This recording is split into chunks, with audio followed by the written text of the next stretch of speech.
The Alternative Dig Talk. Real issues, real talk.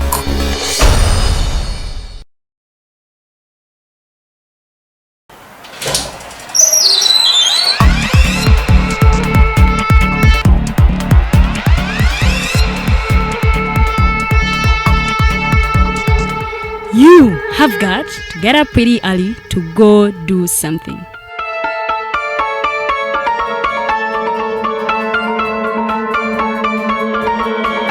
We are the Alternative Dig Talk.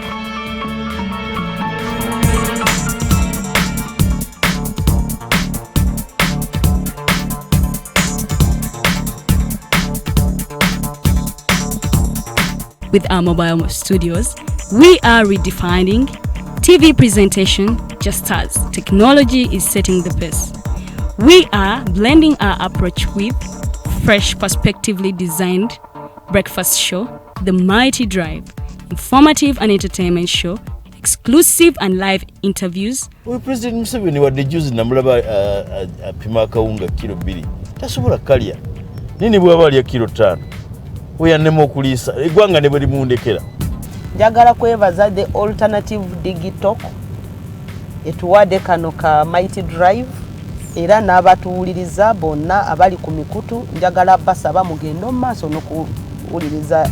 All given to you just a click away on your phone, tablet, laptop and smart TVs as we are streaming live on our social media platforms, on the road and on the go. We are the Alternative Dig Talk. Omusajja bulijjo muwa ssente mu kibanja mpola ng'asonda poloti ennungi naye ngenza okutuuka nga woofiisi bulijjo wenteeka ssente baavaawo nadda essimu tebazikwata kyokka nga n'ebyentambula byakaweerega ebiseera bya covid yegandabye gwe baakubye naye lwaki weesiga abafere lwaki tewanneebuuzaako ne nkulagirira ba praise nze be bannyamba nze njokke. Praise Property Consultants Uganda Limited bagula n'okutunda ettaka kw'ossa n'amayumba bapunta ettaka ne bakwanguyiza okufuna ekyapa bazimba amayumba kw'ossa n'okuba plan ne architectural design balina ploti enteeketeeke wonna w'ogyetaaze ate ku byapa ebya private Miloland n'ebibanja ku ttaka lya Kabaka era bakkiriza ekibanja mpola basange Wandegeya mu katale ka KCCA Southern Wing leve y'okusatu lumu 128 oba ku ssimu 0706 147 06 ne 0783 821 918.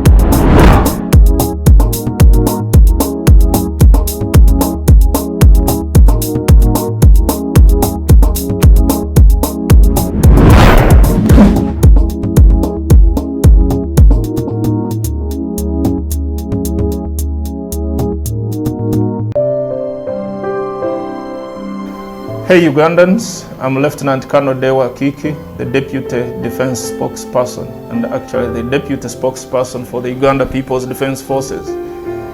I was hosted on Alternative Dig Talk. I encourage all Ugandans that this is the way to go.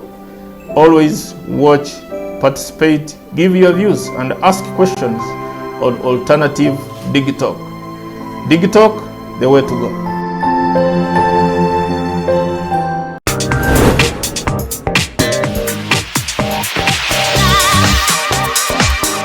Beautiful people, you're welcome to the Snap Talk with your girl Teddy Tenjo every Saturday right from 6 to 7. It is your responsibility omwana wo kubeera mu nyumba nga teyasuze bweru mbo bamubanja rent. Koyo kulaba abalenzi abasajja abakunga butuufu tebabuulirirwa nga babulamu. Towerabira nti tuli wano ku the Alternative Dig Talk. Mukwano gwange gwali topic kiri wandiyagadde twogereko. Is it about family? You can take your time look for a job, stabilize, men will come, men will always be there, you will get the men. Bonna goyagala musajja yina goyagala ojja mufuna. Embaga ketuuke. Bino bitu byasenga na ojja bafuna. Naye ng'oli asitudde ttu yakedde ku makyabaga nti nsitudde ttu. Naye nga mutuufu agambye nti gy'akyali. Akyali muto. Is it outside family? Is it society? Oh, could it be relationships? Just be commenting a topic ina janjagadde twogere ko tujja ko tujogera ku the alternative dig talk ku share enganzi the snap talk.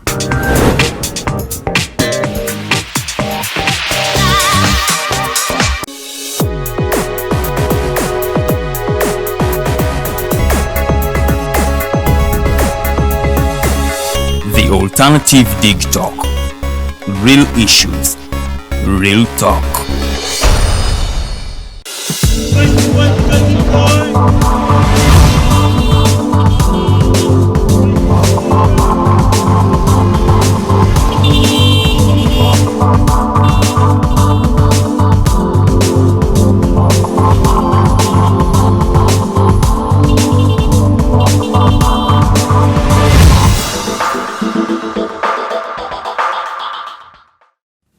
Good morning, ladies and gentlemen. It is the 13th day of September 2021. We are back. We are better. We are the Mighty Drive Show. We air every Monday to Friday from 7 a.m. to 9 a.m. We have a couple of stories that have been trending. Away from Kawura's story, we have a couple of stories that have been trending all over the weekend. Welcome back from that fantastic weekend, ladies and gentlemen. I know you must have had fun in this weekend. Many people were talking, a lot of happiness was going on, especially on Saturday. I'll tell you why, but before I tell you why, please tell anybody you know, tag your friend to just tell them that the Mighty Drive is here. Yes, we are the debate behind the wheels. So mugamba bemotoka batu said down muli Edgar, Mathew, Karuhanga nga yegwatiddwako a veteran teacher as well as a journalist, that is Farida Bikobere. She'll be joining me in a couple of minutes from now, and we shall be dissecting what has been happening in the political spectrum of the country. Not only politics, we'll be talking about sports, we'll be talking about history, we'll be talking about a lot of things, because this is the Mighty Drive. That is what we give you. We give you the debate behind the wheels. It's the 13th day, as I told you, as we're starting off this discussion of September 2021. The days continue to go fast forward. They're moving so fast. So what are you doing for yourself? That is a question I always ask you every day, and I always want to know and seek information if you know your goal and what you want to be in the near future. Because as we are speaking right now, we used to say that the future is tomorrow, but I think the future is today, because yes, now we are in the future. The show is proudly powered by Praise Property Consultants. These ladies and gentlemen deal in everything land. We're talking about land acquisition, we're talking about land selling, we're talking about houses and apartments, buildings, we're talking about different things. You can get their land in the different spheres of the country. That is in the eastern, in the western, in the central, especially Masaka Road, Bulenga Road, Bujuko, Bira, Masanafu, all over Gayaza. You can find their plots of land. That is Praise Property Consultants. Their number is 0706 1470 06. So you can still call them on their MTN. That is 0783821918. Ladies and gentlemen, you will also get an opportunity to call in live in studios that will be calling in the Mighty Drive Show. The number is 0759132310 or 0789017145. The numbers will be going on your screen, so feel free to just start off and call us in the next hour of the show, and we'll be picking some of your calls, and we shall also be replying to some of your messages live on Facebook. The show is always here because of the magic of the three people that make sure this magic, you find it in real time and you see it. That is Teddy Tenjo Nabuke, the producer of the day, and yes, Rogers Turiahabwe, the one on camera, and the director is none other than Kato. Well, special shout outs to Norman Tumuhimbi, say special shout outs to Arnold Mukose Anthony, who is the head of what you see here. He's the program's director at the Alternative Dig Talk. Ladies and gentlemen, a lot of news. I don't know where to start. simanyi wengenda kutandikira stories olunaku oluwalero ku Saturday twalaba America nge celebrating emyaka gibadde 20 okuva luliwe babalumba ne babakuba. That was the 11th of September. That was in 2001. We saw America ravaging and really bafuna ekizibu. Twin Towers, ebizimbe byali bitibwe bya Twin Towers byatomerwa abaali abalumbaganya ba Al-Qaeda abaali batumiddwa omusajja ndoza mumujjukira Osama bin Laden. Yes, by then twalaba enchekango ekyatwala. In fact, this is one of the most disastrous it's the most disastrous attacks that America has had in modern day history. America bayise bintu byali bingi ndoza mujjukira in 1779 we bafuna independence, bafuna civil war, olutalo lwali olw'omunda mu America, bafuna n'olutalo lwennyini American War of Independence bali bafuna obwetwaze, but nothing has ever culminated into what we saw that day, or the fateful day on the 11th of September 2021. Ngenda bayisaako ku lugendo luno engeri gye lwatandika, engeri America gye yayita mu no mangu. By the way, mbantandisa mawulire gamwe aga the mighty global news update. Tutandikideko mu ggwanga erisinga obugagga mu nsi muno. America is the wealthiest country in the world. Remember, one state of America, that is California, is the 5th biggest economy in the world. State esazalimu eri America eryokutaano mu nsi yonna mu economy esinga okuzitowa.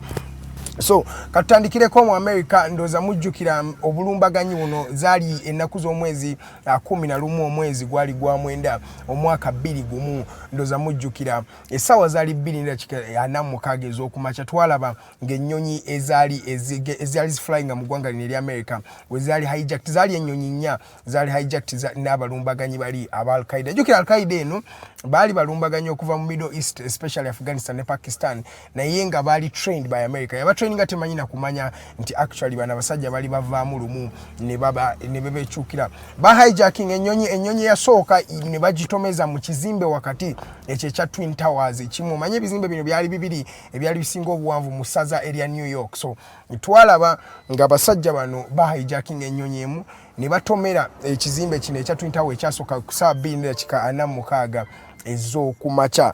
Following that waitawo eddakiika zaali ntono nnyo, zaali eddakiika ndooza nga 18 ku ssaawa 3:3 ennyonyi ey'okubiri era yali ng'erina abalumbaganya baali bagitutte neyingira Twin Towers ekizimbe ekyokubiri. By then president yaliko George William Bush yali tamanyi na kigenda mu maaso, yali ali musaze erimu erya Florida, yali agenze kulaba essomero. He was touring a school actually nga yali n'abaana bato. Ne beewuunya amawulire tugawadde tutya president ono George W. Bush eyali ali mu kulembera eggwanga lino okujjako basooka ne balindako kumuwa amawulire ag'ennyonyi yali esoose okukubibwa because ennyonyi we yatomera ekizimbe ekyasooka ekya Twin Towers. Balindako kumugamba because of course yali on live TV ate yali n'abaana bato bali beewuunyawo how will he actually react. Naye ennyonyi y'okubiri we yatomera ekizimbe kino ekyokubiri ku ssaawa 3:3 ez'okumakya. Twalabanga abasajja bali abaali bamukuuma kwe kumugamba nti you know what, America is under attack. Ekigambo ekyo kyali it's a statement that comprises of 4 words. America is under attack. When America was under attack, we saw George W. Bush. He collected himself. He did not show because since he was the commander-in-chief of the armed forces and the president of the country, he wouldn't just lose hope in front of live television. Yayongera maaso ne discussion yewe yagimala kwe kugenda n'asamoninga bannamawulire n'abawa speech eyabagamba mbuno wetwogerera kati buli omu agumye munne mu lulimi lwaffe luno olw'Abannayuganda, naye yabagamba bannaye twegumye because America has been under attack. Mu ssaawa 3:3 zaali ndooza 38 ennyonyi ey'okusatu nayo yatomera ebimu ku bizimbe ebyali in fact omanye ekizimbe ekya office of the defense oba defense forces balina office wali ku Pentagon. Ennyonyi ey'okusatu yayingira kino ekizimbe wali wabulayo ndooza wali wakayita eddakiika nga 30 neetomera kino ekizimbe ekya a Pentagon oli office as aba defense obeza banamaje ennyonyi eyokusatu bwetyo bwe yasobola okubanga nayo etomera America by then ngechali mukuna asinga biwundu bagezaako okuyamba abantu abali awo. Everybody was trying to help because it's the first time in American history where everybody came together to help a certain cause. So tulaba ng'ennyonyi yokusatu etomera ekizimbe ekyo ekyali ku Pentagon ekya Office of the Defense Forces. Then ennyonyi yokuna fortunately abaalimu bagamba tufanga abasajja we are dying like men ne balwana ne bano by silence. Ennyonyi eno bali bagitegese ng'egenda kuba Capitol Building ndoza balaba designated survivor that series yabalaga nti lumu bakubako Capitol Building yonna government nebanga eyononese ya United States. In fact a designated survivor ikayi yavaayo okuddamu okurebuilding the business or the Americans or the American politics because wano Capitol Building Senate wetula ne House of Representatives wetula so zonna parliament wano wenyini westula bali babazenga bagala kuba Capitol Buildings naye bali kunyonyi eyokuna balwana nnyo ne basobola okubanga abataasa ennyonyi eno teyasobola kutuuka Capitol Building naye yagwa mu kisaawe wali ekya Pennsylvania. Mu kisaawe ekyo kinnyini olunaku lw'eggulo in fact olunaku lwa Saturday lwe batudde ne bajjukira abantu abo bafa abantu bali 2,277 abafiira mu attacks na America. In fact abo bato baze bali ba silence because ba silence abawamba ennyonyi bali ba silence 19 bo abatujju tebote baba balana inga abantu 2,277 be bafa ku lunaku olwo. Abasinga bafiira mu bizimbe bino ebyagwa bya Twin Towers jukire ekizimbe ekyasooka kyagwa abalala bajja okuyamba ekizimbe ky'okubiri ekibakuba awo tubalira n'abasajja 343 fire brigade officers nabo bafiira mu bulumbaganyi buno. There is nothing that has culminated the lives of Americans like that attack that was there that was 20 years ago. That was the 11th of September 2001. 20 years down the road, America is still remembering, and they say they will never forget those innocent souls that passed on in what they called the most devastating attack on the American soil. Ladies and gentlemen, tuveko mu America tukomewa no mugwanga area Uganda. In fact, namaliza story ndoza mwalabe Joe Biden, President Obama, Michelle Obama ne mchala wa Joe Biden, twalabe ko ne Bill Clinton ne mchala we bonnanga wali bakungubagira Abamerika. Okungubaga kwabadde in different parts, wali okungubaga kwabadde wali mu Florida.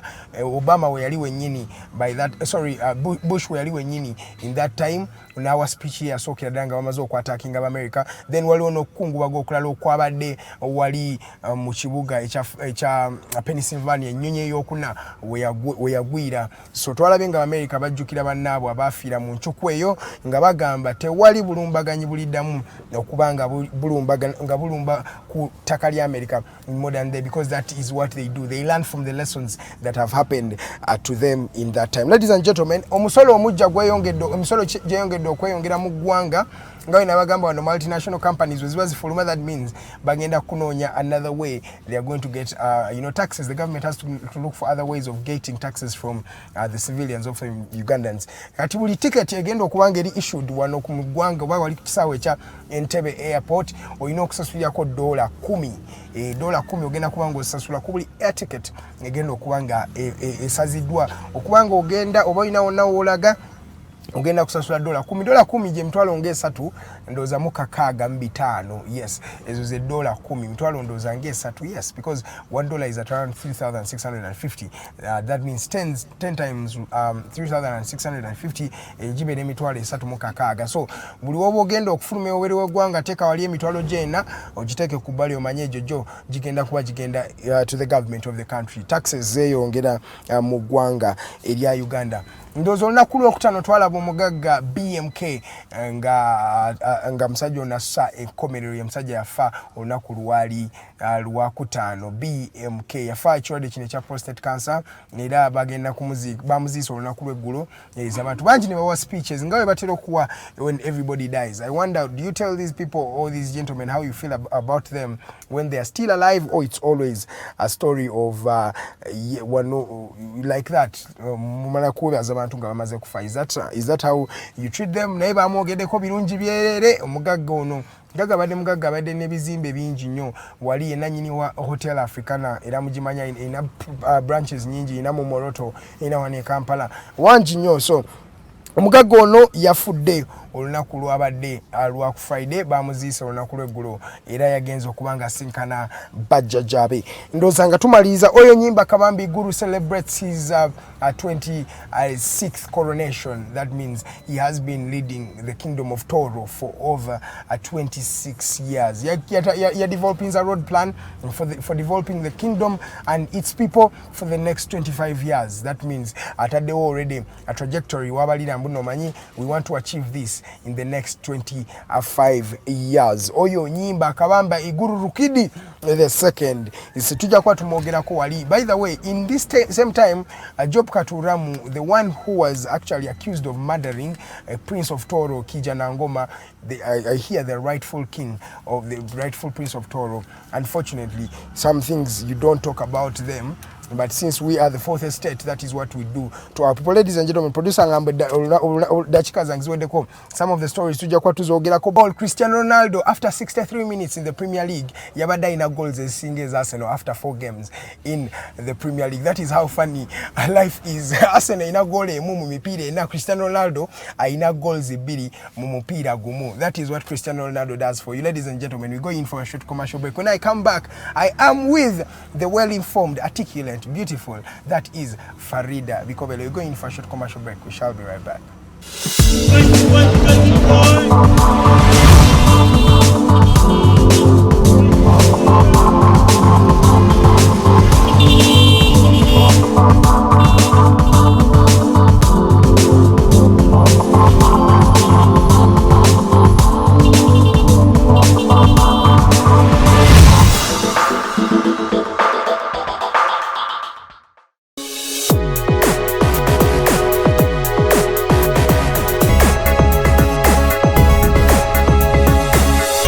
Alternative Dig Talk.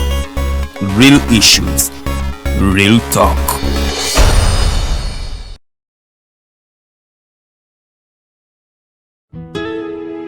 Omusajja bulijjo muwa ssente mu kibanja mpola ng'asonda poloti ennungi naye ngenza okutuuka nga woofiisi bulijjo wenteeka ssente baavaawo nadda essimu tebazikwata kyokka nga n'ebyentambula byakaweerega ebiseera bya covid yenga ndabye gwe baakubye naye lwaki weesiga abafere lwaki tewanneebuuzaako ne nkulagirira ba praise nze be bannyamba nze ndyokke. Praise Property Consultants Uganda Limited bagula n'okutunda ettaka kw'ossa n'amayumba bapunta ettaka ne bakwanguyiza okufuna ekyapa bazimba amayumba kw'ossa n'okuba plan ne architecture design balina ploti enteeketeeke wonna w'ogyetaaze ate ku byapa ebya private Miloland n'ebibanja ku ttaka lya Kabaka era bakkiriza ekibanja mpola basange Wandegeya mu katale ka KCCA Southern Wing leve y'okusatu lumu 128 oba ku ssimu 0706 147 06 ne 0783 823 Hey Ugandans, I'm Lieutenant Colonel Dewa Kiki, the Deputy Defense Spokesperson and actually the Deputy Spokesperson for the Uganda People's Defense Forces. I was hosted on Alternative Dig Talk. I encourage all Ugandans that this is the way to go. Always watch, participate, give your views and ask questions on Alternative Dig Talk. Dig Talk, the way to go.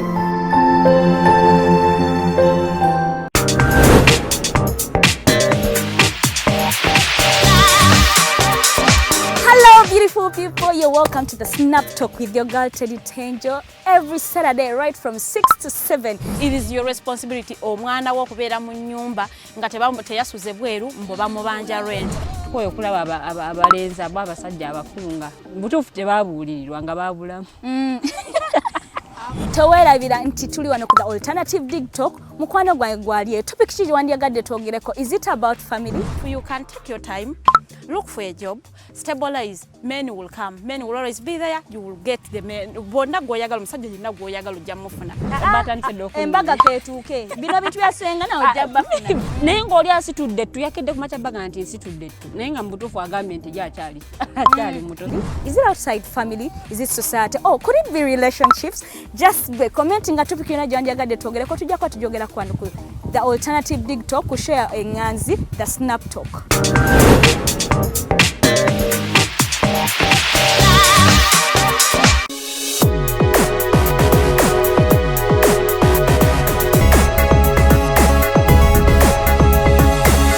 The alternative dig talk. Real issues, real talk.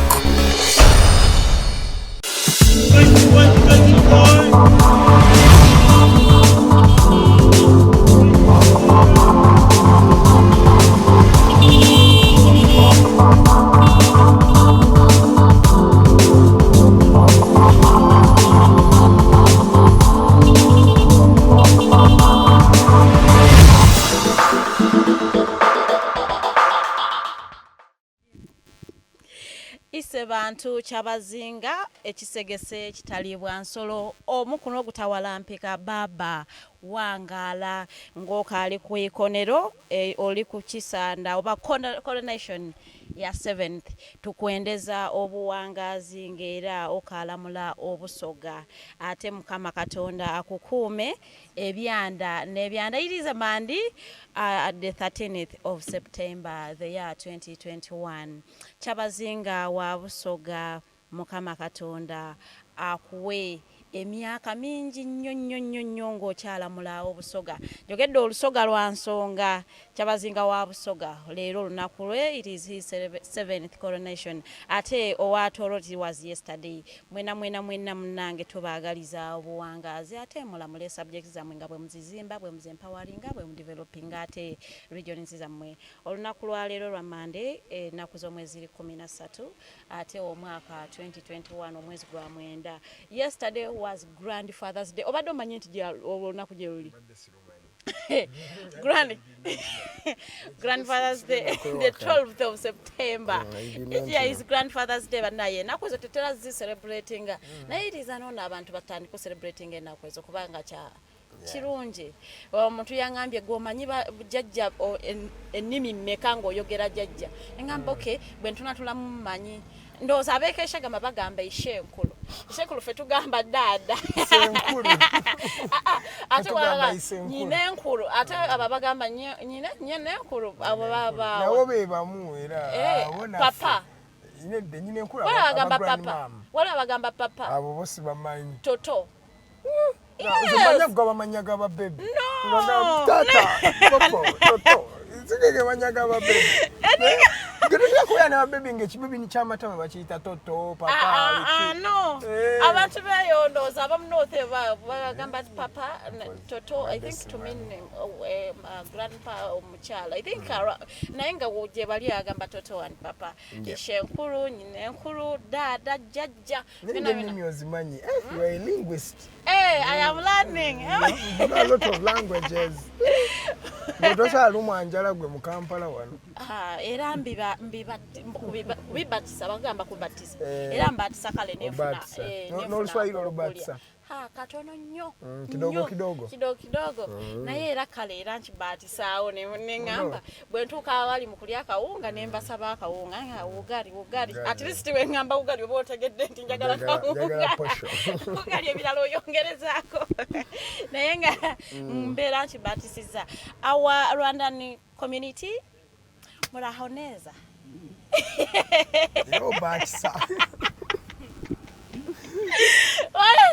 I am seeing Rogers very happy thinking I am talking things I don't know. Rogers. There. All I don't get the kwogera nimi ntandikidde mu lusoga. Nenga it is a Monday quote of the day etogamba nti if opportunity is not knocking at your door, build a door. It means you do not have a door. Build a door. If opportunity is not knocking at your door, build a door. It is just a clear indication that you haven't built a door. Mukwano vayo tekewo olugi we tugamba nti build a door like vayo in your comfort zone otandike okubeera nga weekolamu omulimo opportunity genda kusanga wakasta moving obutakosa olulimi olwabe philosopher mugambe that opportunity meets the prepared. Soka weetegeke omukisa tegenda kusanga teweetegese kituufu nagwo gusanga yeetegese oba oli mu line nga weetegese nga buli kimu omukisa ogukigwetaaga okirina. That means also taking up that opportunity, but the moment you think you're going to be sleeping and you're going to be there and you're not prepared at all and the opportunity comes, of course it won't take you because you don't have the qualities that you need to tegera waliwo oyinza osanga omukisa gwe wali gusanze mu field naye n'osigala ewaka ng'osiyo oli kulaba firimu kati omukisa gunakusanga kuki ewaka naye nga tunyolwa wamu ne family ya BMK mwami Ibrahim togamba Mukama Katonda akulamuze ekisa era awummule mirembe. He was a good man, very good man. I am among the lucky people who met him physically and had a word with him. He was a good man. Wow, that is good, but oftentimes when people pass on, Africans have a tendency of saying the good things about those human beings. I'm not saying though that she was not good, but I'm just saying that's a culture we have. It is. Yeah, but BMK fudde tebamwogerako bibi tasobya like oba omusonyiye okukigambo okufa Mukama yakyesigaliza kinene nnyo nti omuntu bw'aba afudde ne bona omunyiigira ogenda musanga wakugamba yamusobya naye the fact that nti afudde kugamba byonna bye wansobya ndekusonyiye Katonda gwe naawe owewezaako Katonda bw'ata aleme kutwala bulumi bwo ng'amusalira omusango. Naye kyembuuza Farida, what are some of the lessons zolowooza ze wayizeemu mu bulamu bwa BMK nga gwe as an individual, looking at how he has run his life, how he has built his empire and how he has lived his life? What are some of the lessons you would say I, Farida Bikobere, has learned this from BMK? Bwe tutunuulira obulamu bwa BMK nga bw'abadde abutambuza ne kufa waafiiridde nze njagala okugamba abantu nti even if you have everything, treat everyone equally, treat everyone with respect, because that was the man. Like, he had all the money, but he would meet everyone. By the time I met him, I was just from campus, and he gave us time. Like, he gave us time, talked to us, guided us, and all. So what I know is, even no matter the amount of money you have, be a money never change. You should never change you as a person. Money should never change you. Be a good person to everyone, no matter what the age, no matter the because BMK has been a philanthropist. Philanthropist muntu ayamba abadde ayamba nnyo. That is the first thing. Aweeredde abaana mu masomero bangi through BMK yo employees abantu mu ggwanga lino ate bakugamba ba employee be abadde si muntu abeera ng'acunga buli ssaawa okitegeera. He has been someone who's been good ng'akola ebintu bye. When it's time for business, it means business. You have to work, but then it does not mean exploiting an employee. And that is what people have to learn, that let people work, but they shouldn't be exploited. Kati abolabanga ku Hotel Africana, ku hotels ezenjawulo, people have been working for 6 to 7 hours. Nti omu jakola kuva saawa emu ey'okumakya paka saa mwenda, munana mwenda, then shift ey'okubetandika ku mwenda paka 5 ez'ekiro, then shift ye 5 ez'ekiro paka saawa emu ey'okumakya. Okitegeera naye ekyo. So it's been organized. Abadde taku exploiting nnyo ate nga takwatirira busente mbuno manyi lwakuba gwe okoze design zigenda kuwaka. Okitegeera everybody was getting equal pay. That is what we learn. And the most important thing, I personally, because this is my passion, I like the way he wrote down his things. Engeri gye yafunamu obugagga bwe life story yennyina agitadde wansi n'agiteeka n'agiwandiika n'agireka emabega. Awandiisa ebitabo naye bannayuganda bannange tebaagala kusoma. Si nti tetumanyi, tebaagala kwokwo okusoma bakumanyi, but tebaagala. I wonder why someone why we don't want to read. How can you pursue knowledge? I just discovered that buying a book and reading are two different hobbies. Yes, and also designing the books up there and reading them. Those are two different hobbies. And even the third one is implementing what you've read. Implementing is the most difficult problem. Yes. Kati so omwami ono yawandiika ekitabo kye, in fact yawandiisa ekitabo kisukka na mukimu, omwami Bulayimu Mukasa Kibirige oyo BMK awandiisa ebitabo ate ebitabo bino nga bibyaddemu amagezi gyenvuddewe, how he has achieved what he has achieved. And for the young people out there, because now singa mwetegereza there is a generation that is cropping up, in fact that has already cropped up, okitegeera, a generation that wants to get obugagga mangu, but we don't want to be in the process. We want to be in the result. We don't want to be in the process. So omwami BMK atulaze how the process is, and that is what many of them have done. Okuja kusina so much to deal, but I'm saying Wava Muno, he has done the same thing. They've left the wisdom behind. So they are not assuring you that 100% you're going to get the money. They are assuring you of what they went through to get the money. So it's about you to borrow a leaf from them. Say, nti osanga kano katrike mbade nkosa mu business yange ne yakaduka kanga katonoke nina nsobola okujja oli kye yakola n'ekiteeka mu bulamu oba n'enteeka lifestyle ye mu bulamu bwange n'ogamba mbuno oli yali asavinga nze nga Farida owiki nkozesa sente mmeka naye ng'ebyaddala Farida wali webuzaako wiki okozesa sente mmeka. So those are some of the things that we have to learn from these people. And money management, time management, ethics. So BMK has been an inspiration to many people, to the young people as well, and we condole with the family. We say that the friends, Mukama yachirese, the business community. Yes. Ate bali bamu bikadde abana Uganda ngo bamanyi bote balwa that is what they do best.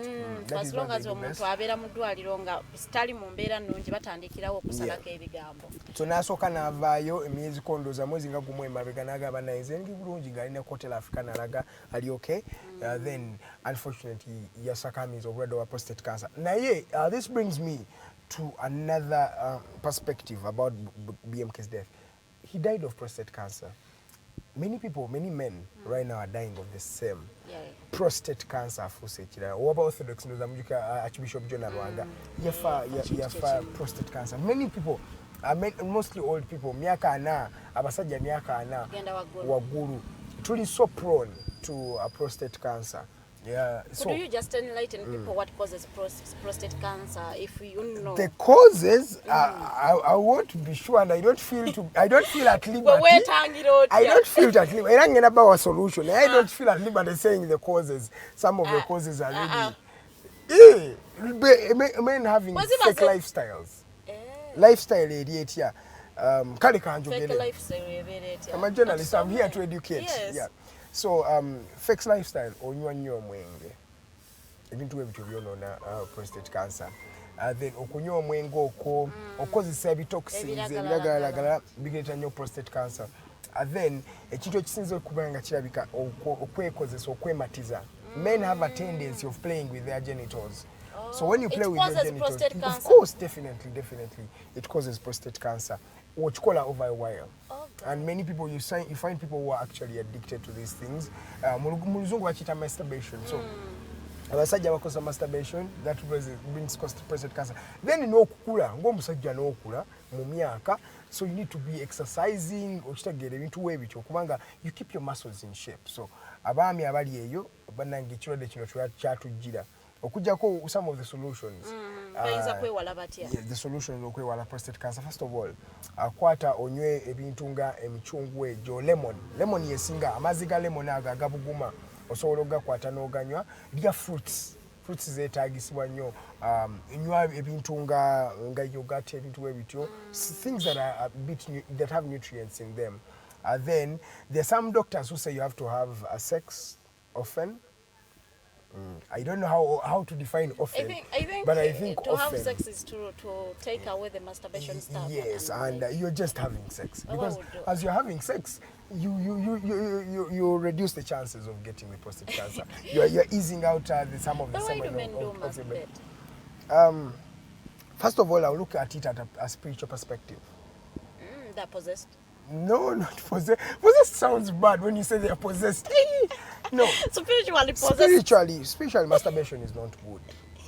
So, oftentimes, chibanga chintu ekikutika.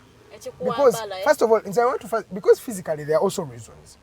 But then there's also spiritual perspective. Because buli chimu chiva munda mufe. And ate chiri munda guba mwoyo. So, obera ono yakiriya, you see a woman and they feel like they want to sleep with that particular woman.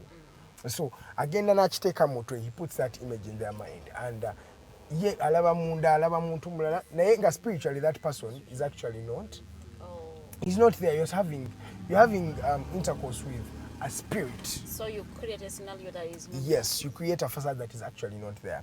So more time abatandika okubikozesa ebintu webitu ne batandika okufuna satisfaction from themselves, and we know we were not born to have satisfactions from ourselves. Yeah, true. Yes.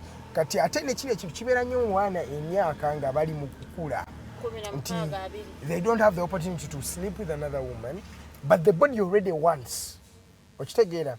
I think never abana balaba nnyo film. Anti mbadde nzija yonna. Ate banna nsagala mulowooze ku masturbation as a one way thing. Masturbation is even with women. And by the way, it's actually worse with women. Don't worsen it. Okay, I'm not. No, but it's actually a generational problem that has actually come with our generation. Tebikibadde nnyo mu generation y'abazadde baffe singa okyetegereza. Ebintu ebyo babiyize nga abaana batandise kulaba bino ebifirimu ebyajja n'okwako kungi. So people are actually not patient anymore. So they start using those things to get satisfaction. Naddala abaana b'omu ssomero kati oli ava nakyo mu ssomero ne kimukwata. Atejuka when you do that, we're losing manpower. Obanga chobola binaku zina basajja babira nnyo mukama na ayamba bichi those things. We're looking for how to stay on the trend because abasinga bakola ki bayitwe yono nadda. So with that omalizanga it becomes a habit. Remember it starts as okakola lumu then it becomes a habit. Notandika okuchemanyiza. And when you get addicted to something, bamanyi abantu abamanyi addiction. Addiction is very, very difficult to break. So you get addicted to this thing, you always want to do this thing, chikumalamu, chikudrainize, bikulwaziza, ochitegera. So we as young people who are watching me today, right now, it's high time we learn to be patient. And before we learn to be patient, because patience is difficult, patience is relative, let us first call on to the person you believe in. Is it God? Anything. Because this thing is actually spiritual. So koite mukama azoka kuyambeko ku kintu ekyo. Okitegeera. You need help, talk to someone about it. If you have a friend, talk to them, confide in them, tell them, you know what, I'm battling this and I need help. By the way, and in this generation everybody thinks they can finish or they can fight everything on their own, which is not actually true. It's actually so wrong. You cannot do anything on yourself. Also wala chikola as a team, as an individual, as a group, or go. Because people are actually passing through these things. They don't know you to go Uganda. In fact, no Uganda, anybody, counselor. You can talk to me, you can talk to Farida. Anybody, just be free, open up and say, you know what, I need help. The moment you accept and acknowledge that, you know what, you need help now, that is the first step. Then the other steps, it's about you controlling yourself, starting to build yourself. My own addiction is funny. We have those feel-good hormones. They are called feel-good hormones. So the moment you start anything that is addictive, even if it's social media, by the way, it's what addiction. Your social media, anything that sends you those feel-good hormones. Human beings, we want to be in that comfort. So you are using your phone and social media gives you those feel-good hormones. You are doing that masturbation and gives you feel-good hormone. You are smoking, you are drinking, anything that gives you that temporary feeling of happiness. It's so acknowledging that, you know what, this is a problem, is the first step. So when you acknowledge that this is the problem, then I have to regain my body back, which is going to be a difficult thing. They're called withdrawal syndromes. Those withdrawal signs. Oli mukuchivaako naye ombiri gubadde gwakimanyira. So automatically ogenda kusooka wulira bubi. Abamu timugenda kwebaka. You're not going to sleep. Some people are not going to eat. You're going to be moody every time. Ngabula mwabuza why lwakyanyize. Nga towulira kye bakoze. But ombiri gwo gwamanyira kiri ekirungi. Okitegeera. So, nze wemba ndi advising someone who's addicted to anything, be it social media, be it women, be it sex, be it drugs, be it smoke, be it anything. When you're addicted, accepting that you have a problem is the first thing. Then this withdrawal signs withdrawal syndrome is going to start up. You're going to start encountering those withdrawal problems. So when you start encountering those withdrawal problems, now the thing is this: addiction is relative. Kati kyenkusaba togenda kukola mbuno one time. Nti omanyi leero nzukuse obadde onywa okumala emyaka egi mbu kati leero kivuddeko. It's impossible. You are lying to yourself. Ogenda kumala olunaku lumu 2 3 4 oddeyo because tebamukivaako we batyo okivaako mpola mpola. Kati I'm going to give you a scenario. If you say abadde anywa chupa 10 soka nomugamba kati nywa 3. Yes, esatu nazo ziba ntono nnyo. Waba abadde anywa 10. Anywa 7. No, tandikanga ku 7, yes. Ogambe katomanyi they don't ngenda kunywa 7. Woba do masturbating how many times, like 10 times a day. You're going to say, today I'm going to do it 5 times. Mpola mpola. I'm telling you, addiction is very, very complicated. I want us to be real with the people who are watching us. Because I'm telling you, some of us have battled things like that. And maybe by the grace of God, we have been able to actually outgrow them. Yes. So the thing is this. First, start relatively. Mpola mpola. Have an accountability partner. Nti obo manyo ina mkwano go, oba mchala wo, oba ani. Mugamba manyi Farida. This is what I'm going through. We are doing this together. Oba yana mala kwali kwogerera maaso eyo as long as they are helping you to withdraw from this thing. So chisoka start to do it relatively mpola mpola nga yana accountability partner wo over time kendeze era mpola mpola oja kulaba mbuno yatandika nga smoking at 10 oja kutandika smoking at 5 then mpola mpola oja kutandika smoking at 3 then oja kumanyira ku smoking at 2 okitegera so you're reducing mpola mpola ate kati awo nombina go kutandika ku regaining because ombiri nago kujja kweddiza right yago because ombiri gwaliwo before that addiction came through okitegera kiringana abantu abali addicted to men nga nye omusajja we gwayagala nga yamuyingira omutwe nga tasobola kumuvaako. So as a young person out there oli addicted to something kikendeeze mpola mpola gradually have an accountability partner. Start something that is going to preoccupy your mind nga wagira a real club, not Arsenal. Wagira no, okay, that's an example. Like, get something that is going to occupy. I'm going to give, for example, for myself, I'll say I'm going to be occupied by football. I'm going to be occupied by reading. I'm going to be occupied by Farida. But for me, if it's an addiction, I'm addicted to football. But I think it's also a good addiction to my end. It is, yes, to me it's good because I'll watch over the weekend. Okay, the guy is a good addiction. But okay, I want to defend any addiction, yeah. No, while you have people are addicted to football, as you say, and you way, call it a good addiction. Very true. Gavera mukapapula, avera kumupira buli sawa. So there is nothing. Let me break it off. Exercism that is good. Yeah. By the addiction is actually, even if it's food addiction, it's bad. There is no addiction that is good. For as long as you're addicted to it. Nekembadde ngamba abantu Farida katifuna ekintu ekiko preoccupying yes. Wetandika ogenda ku kanisa, tandika okubeera mu book reading clubs, be with friends. Ekintu mpola mpola obudde bwo obusinga butwale oleke obudde butono obwe addiction yo okitegeera so nti ojja kukomayo akokoye nga n'olya tulina nagagula mwenge gakola ki ogende nga so it's a process and as you're doing this ladies and gentlemen you're praying as well. Because we cannot take this thing away without prayer. So I think that is basically what young people out there should really learn about addiction. Because I know why it's so vital and why we actually even take time to talk about these things is that people will not open up. Watch together.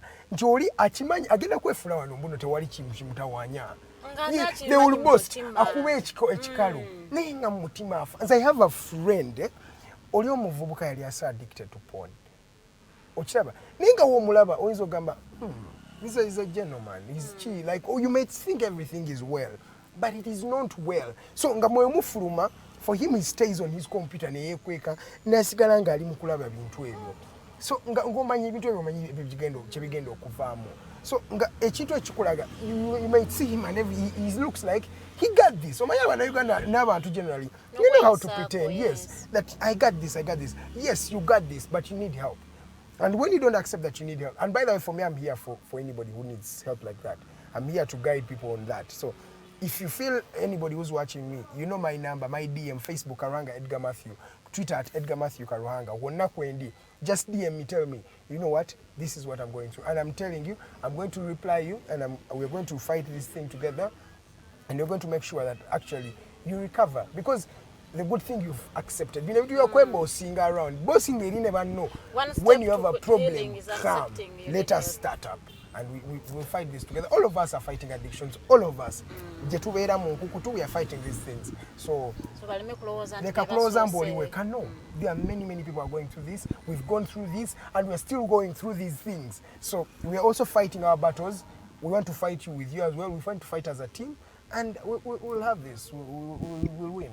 Abanopo bavaayo ne bagana okuyingira IPOD. Tuyingire politics situvudde mu kuwa advice eri mmwe abaana tuli mu nnaku okwewa advice nyabo simumu abaana olinga agamba wewoka okwewa advice ng'abantu gano ge magezi ge tulina okwewa nga tuvudde mu mawulire ga BMK katusaze tuyingidde politics kati awo tomanya tugenda kudda mabega tukubirawo corruption scandals mpaka saawa 3 tetudda mabega kitakonyeeko inshallah tujja kuyogerako mu snap talk stop kubile into yomogera ko skecho kitakonyeeko mu bino ebya addiction babirinde eri mu snap talk begaba mawulire nge tugakonyeeko waneeno ojagalinda ate olunaku olwokusatu definitely nenga abanopo bavudde ne bagamba fentai temutubuulira IPOD.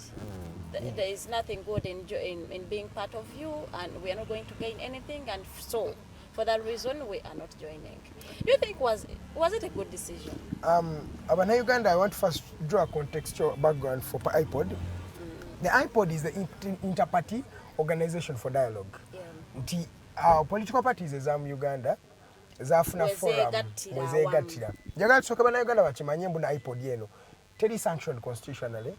Teri mu constitution ya Uganda okugamba mbu no they are the ones who actually our mandate oba tugambe mbu no ekitongole government yakiteka on ne mu constitution mwe tekirimu kito. Naye kino ekitongole kyegattibwamu bannabyabufuzi wa political parties ezenjawulo okujja zeegatte ziteme empenda engeri democracy mu ggwanga wana thriving. So over the time twasooka tulabanga NP baditenaja twalabanga abaami bano aba FDC be basooka okugaana. That was I think 2015. Yes. Bagana ne bagamba bino emutuzanyako mutuli mukatemba tetugenda kujja. Excuse me. I have a bit of cough. So FDC yasooka negana nga NP tena kujja. So twalaba DP mtwalaba Jemba abalala bonna bo babeera waabo.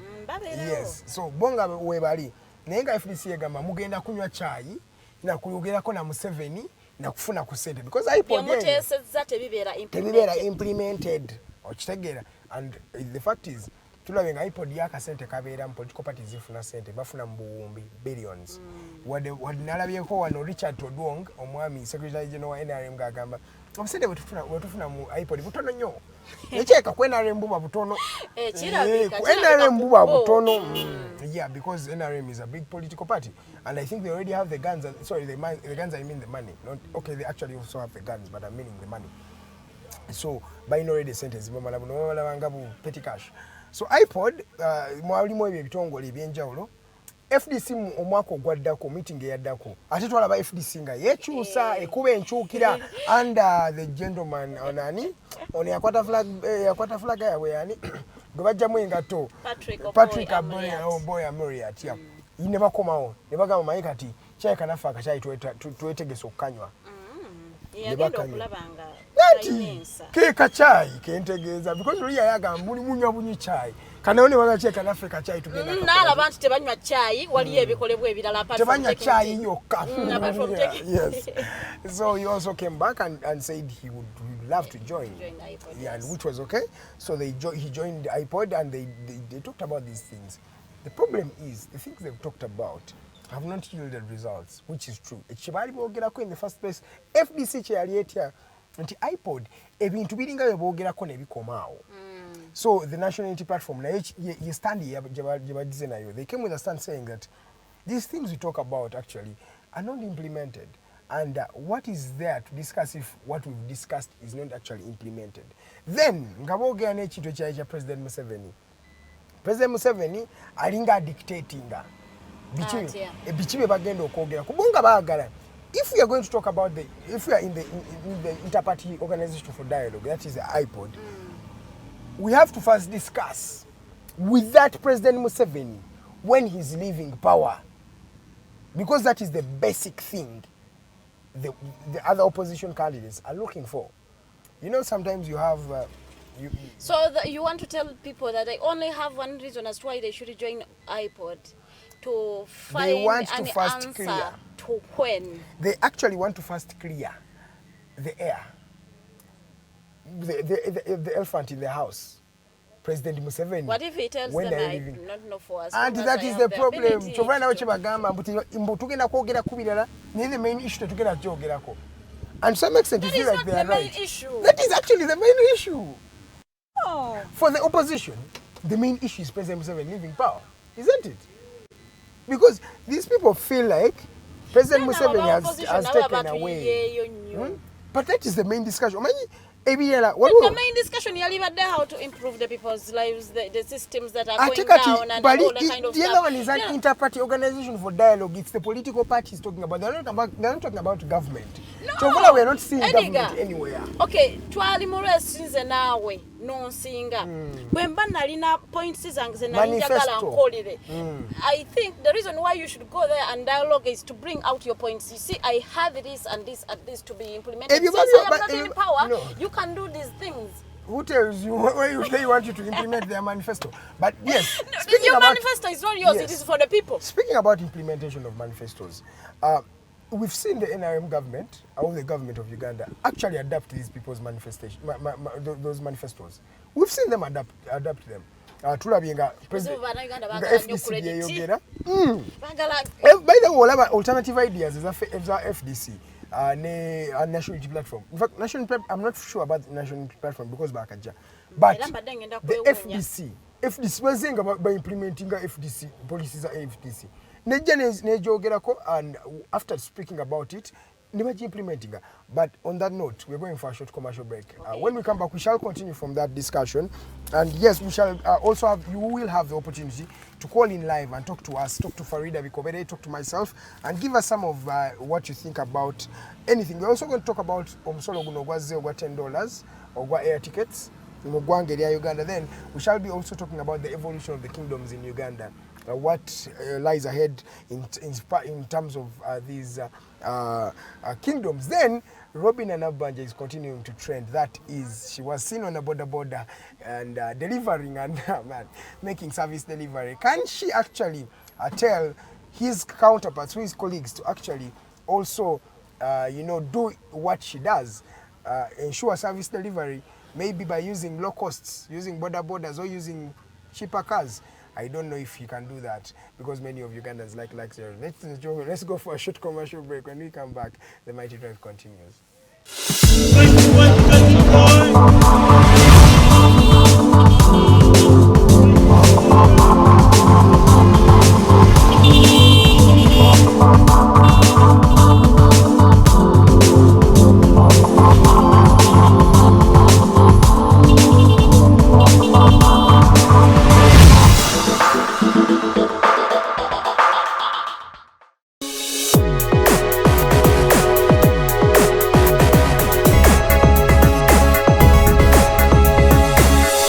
Alternative Dig Talk.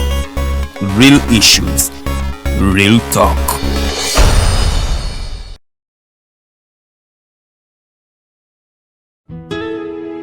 Omusajja bulijjo muwa ssente mu kibanja mpola ng'asonda poloti ennungi naye ngenza okutuuka nga woofiisi bulijjo wenteeka ssente baavaawo nadda essimu tebazikwata kyokka nga n'ebyentambula byakaweerega ebiseera bya covid yegandabye gwe baakubye naye lwaki weesiga abafere lwaki tewanneebuuzaako ne nkulagirira ba praise nze be bannyamba nze njokke Praise Property Consultants Uganda Limited bagula n'okutunda ettaka kosa n'amayumba bapunta ettaka ne bakwanguyiza okufuna ekyapa bazimba amayumba kosa n'okuba plan ne architectural design balina plot enteeketeeke wonna w'ogyetaaze ate ku byapa ebya private mile land n'ebibanja ku ttaka lya Kabaka era bakkiriza ekibanja mpola basange Wandegeya mu katale ka KCCA Southern Wing leve y'okusatu lumu 128 oba ku ssimu 0706 147 0 mukaaga ne 0783 821 918.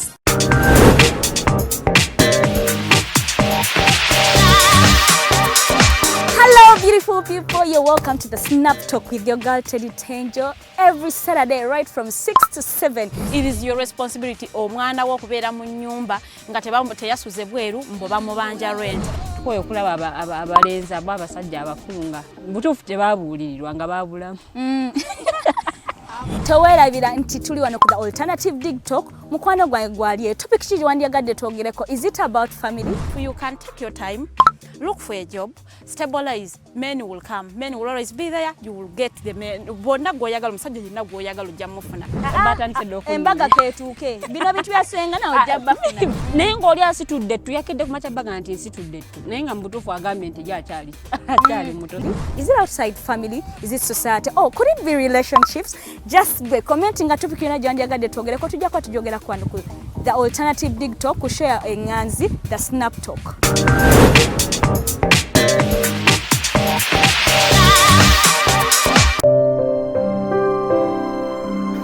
Hey Ugandans, I'm Lieutenant Colonel Dewa Kiki, the Deputy Defense Spokesperson and actually the Deputy Spokesperson for the Uganda People's Defense Forces.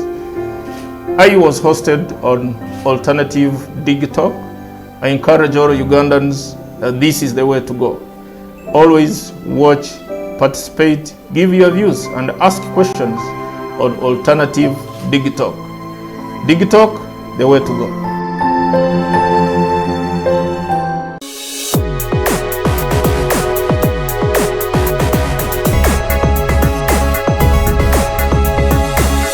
The Alternative Dig Talk. Real issues, real talk.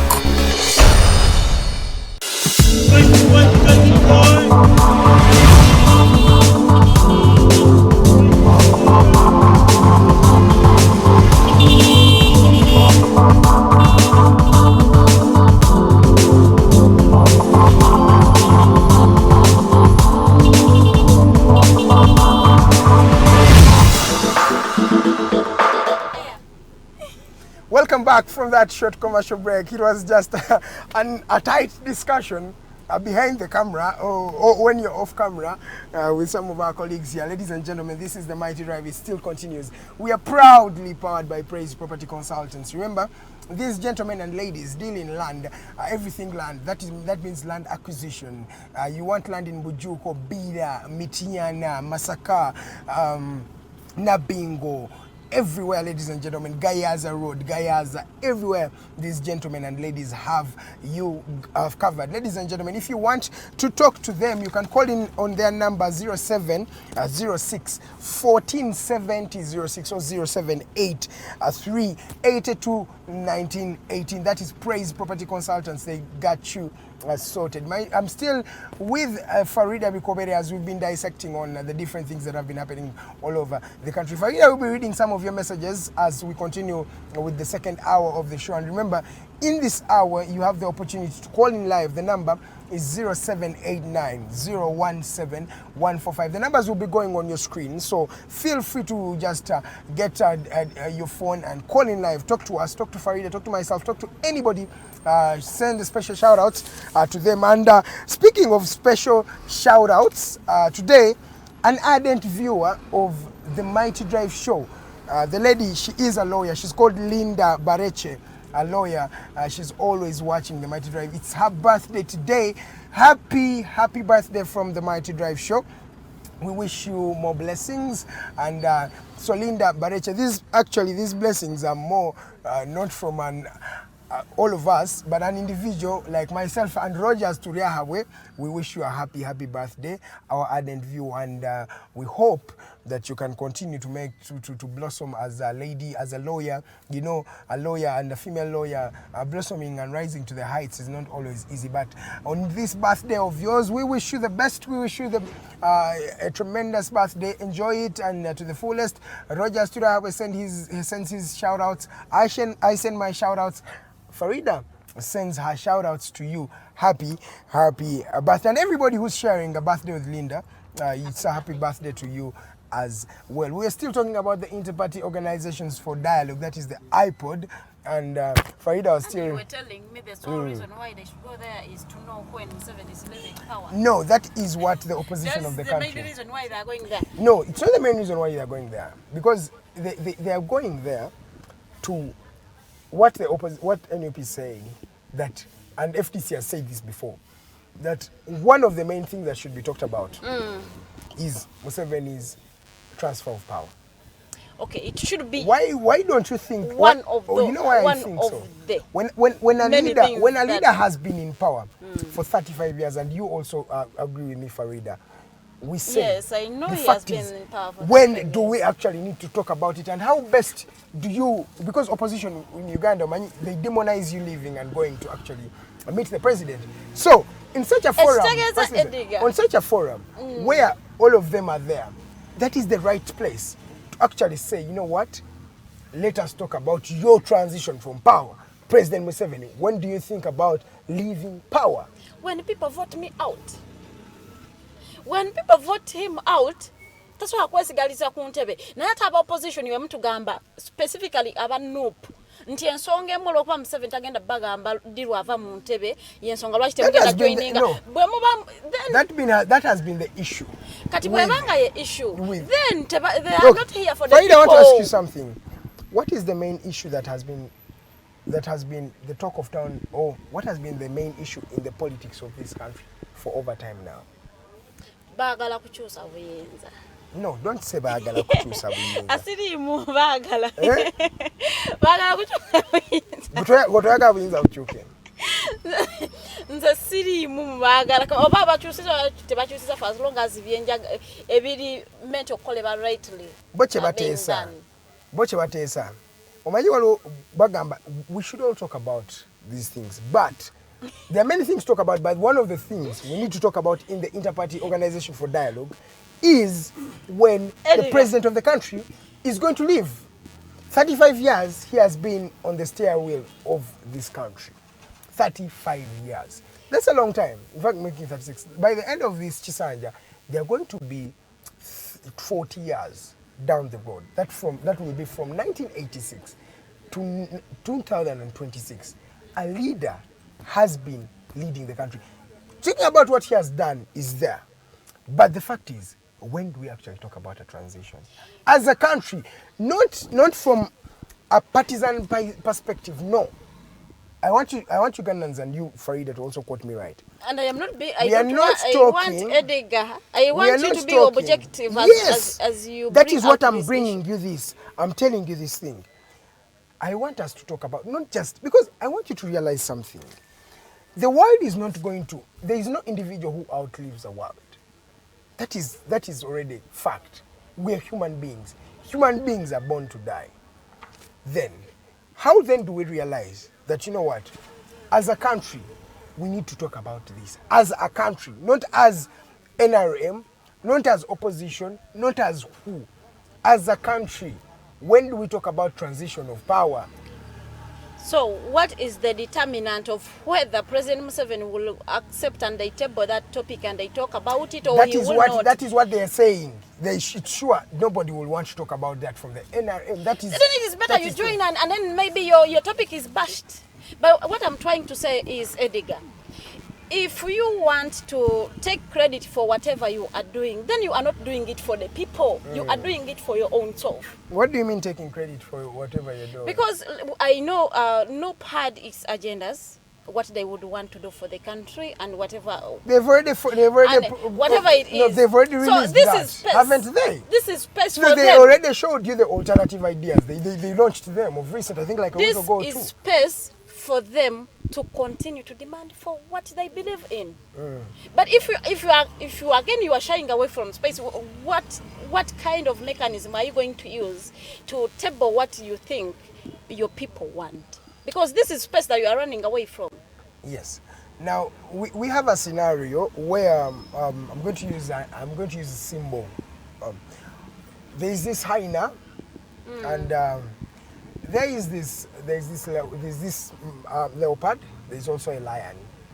Now the problem that has been happening in the jungle is this: many cubs have been eaten, and they've been eaten by the lion.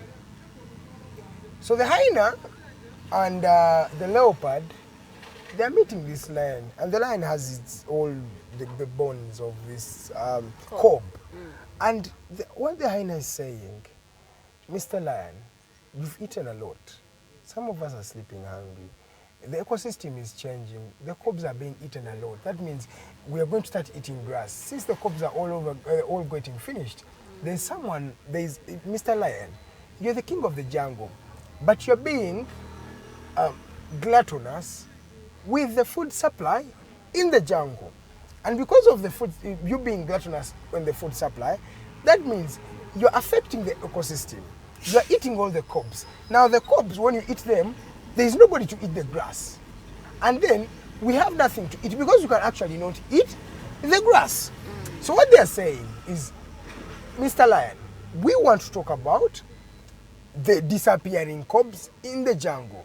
But the lion is saying, let's not talk about the disappearing cobs in the jungle. Let's talk about something else. Let's talk about the zebras.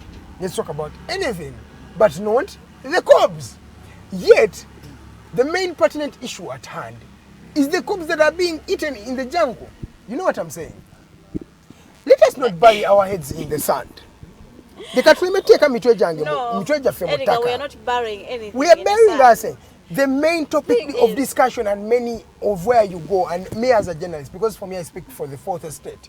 I speak for the people. I'm the voice of the people. Everywhere you go, Ugandans are not saying that President Museveni has not done enough.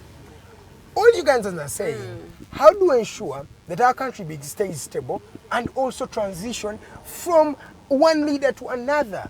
With Ugandans, that's why you're seeing what happened in Guinea. Countries like those, when a leader outstays a long time in power, it's not that they're saying you're ideologically bankrupt. No. All they're saying is, we've had enough of you. Not we've had enough of you. Give another person an opportunity to lead the democracy, to show that they're not saying give NUP, give FDC, give DP. They're saying let us see another leader in the country. So, as NUP Yongawe Gamba, you know what? Tugende mpola mpola, NRM, tuwaga msokena mwemukirize. Nga FDC chenyini chiyayogera, because FDC akaje yekubire nchukire komeo. But FDC na yayimira kwe ensonga yenyini. Ngegamba nandi. IPOD enaga searching ebitu byetwogera tebibeera implemented. Ekisooka ne mu parliament tebituuka nayo. Naye nga tuvudde ku ekyo.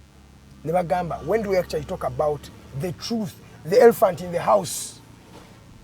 Bwebiba tebituuka mu parliament, is it the problem of NRM? Because FDC inaba baka.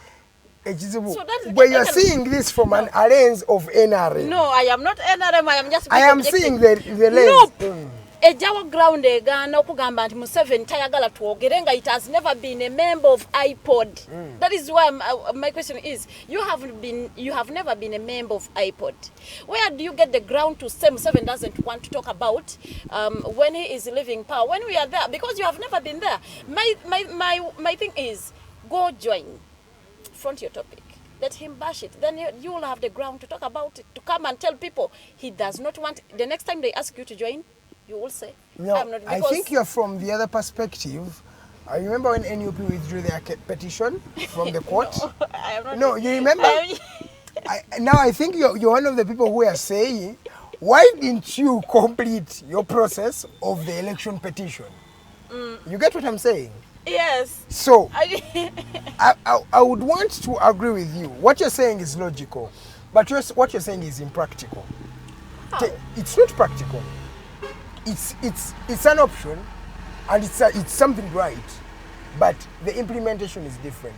It is like knowing something inherently, the truth that is not yet said. What you said here? Let me give you an example. Farida, I can see you a lady. But can I prove that you're a lady? I can see Olimuwala, but I cannot prove. Do you know what proving means? You know what proving means. Proving means I'll have to see you naked to actually say she's a lady. But I can see that you're a lady, right? And I know the truth is you're a lady. But I cannot prove that you're a lady. So it's the same thing with NUP. You know, this is going to happen, and the truth is it's going to happen. But then you cannot say, I can prove that this is happening. You get what I'm saying? So, NUP will kugambe chintu wechitu. Because over time, we've realized that talking about transition of power in this country is more or less an offense. Right? Gulinga musangu kwa nagomola wogerako. Farida wogera no yogera kontino manyi. Angendeko wali njogere ku butali bumativu. Luther Ferdinand. Farida Bikobere. No man to muhimbise. When you speak what is not right in this country, you know what happens. When you hit a certain bar, you know that you have to stop. You know where you have to stop. So there's some truths that we all know, but we cannot talk about. Because yes, you're not going to talk about them because of your family, because of yourself, and because you know it's a way you want to win. So when the National Unity Platform decides, you know what, we are not yet sure about IPOD and joining it, and they're saying what is what the main issues why you're not talking about them in the Inter-Party for Dialogue, and then why aren't the resolutions we pass here being passed by government? Why do they just remain here and act every after a year? We come and meet and we drink tea and we take billions of money, but there is nothing that a Ugandan has got. I believe they might be right about that particular decision. I believe it was a wrong decision. Not until I bring here a leader of NOP to tell us what exactly are they going to get from not joining, and which other plans do they have to voice out these things that are burdening the people through them. So if they do not have alternatives, then they did the wrong decision. If they have, maybe it might be a right decision. There is no alternative right now. If the only alternative in this country, the only alternative in this country, any other plan. It was a wrong Farida, decision. the only alternative in this country is President Museveni. He's the only alternative to himself. So if President Museveni does not realize, which he has actually showed that he has not realized, but that it's time for him to actually pass on the mantle to somebody different. I'm not saying to the opposition, because that is something that we're not going to see anytime soon. All I'm saying is that when do we decide, you know what, Mr. President Museveni, you're a great man, a gallant. By the way, I am someone who believes in President Museveni 100%. He's one of my role models, if you didn't know. Because why I take him as a role model is this: a person who has been able to sustain and stay relevant in the politics of a country for over 50 years. That person is not somebody cheap. Because President Museveni started fighting in 1971, when Amin had just taken power like this. He was already fighting. He fought Amin for 9 years and ousted him from power. He fought Obote for 6 years and he ousted him from power. And then he has been able to lead a country for 35 years. And the country is stable, the country is growing, the lifespan of people has actually increased. You see that the social services have cropped up. He's someone who has done a lot. And I'm telling you, he will be remembered, if not the greatest man in this country. He is the greatest man, and he will always be remembered as the greatest man in this country. But then, greatness was always seen at the end. What do you do? The Nelson Mandelas were in trial for 27 years. They were in these things for a long time. But what differentiates them from the rest are the decisions they make at the end of their journeys. So President Museveni, the decision you are making right now is going to make your legacy or not make your legacy. The moment President Museveni says, I have